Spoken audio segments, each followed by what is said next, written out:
మాది పసుమూరు గ్రామం, జగలూరుపేట మండలం. ఈరోజు గ్రీవెన్స్ సందర్భంగా పసుమూరు రైతుల తరఫున, గ్రామస్తుల తరఫున మేము మా గ్రామానికి జరిగిన అన్యాయాన్ని కలెక్టర్ గారి దృష్టికి, ఇక్కడ ఉన్నటువంటి ఎంపీ ఎమ్మెల్యే గారి దృష్టికి తీసుకెళ్ళడం జరిగింది.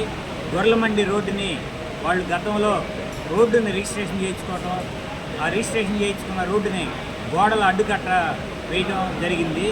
దాన్ని ఎన్నికల తర్వాత వాళ్ళ మామగారు కొంత భాగాన్ని పంచాయతీకి దానం చేయడం జరిగింది. ఆ దానం చేసినటువంటి దాన్ని తిరిగి మరలా వాళ్ళ కుమారుడు, ఇంకొక కుమారుడు హైకోర్టులో వేసి స్టేటస్కు తేవడం జరిగింది.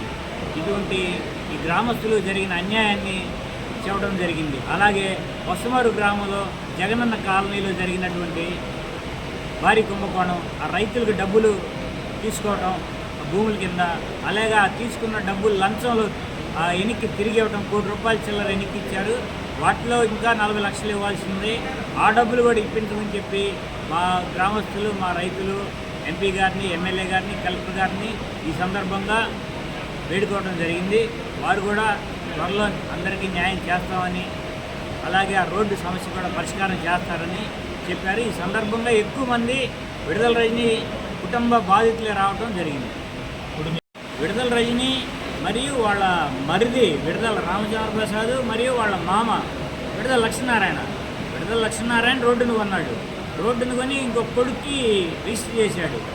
ఇంకొక కొడుకు దాని మీద మళ్ళీ కోర్టులో వేశాడు.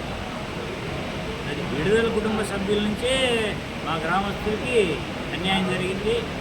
మా గ్రామస్తులు కాదు, అది 15 గ్రామాలు నడిచేటువంటి దారి. అటువంటి దారిని వాళ్ళు చివర హైవే కాడ మూసేశారు, అడ్డుగోడలు కట్టారు. ఇదంతా నియోజకవర్గంలో ప్రజలే కాదు, రాష్ట్ర వ్యాప్తంగా కూడా చూశారు.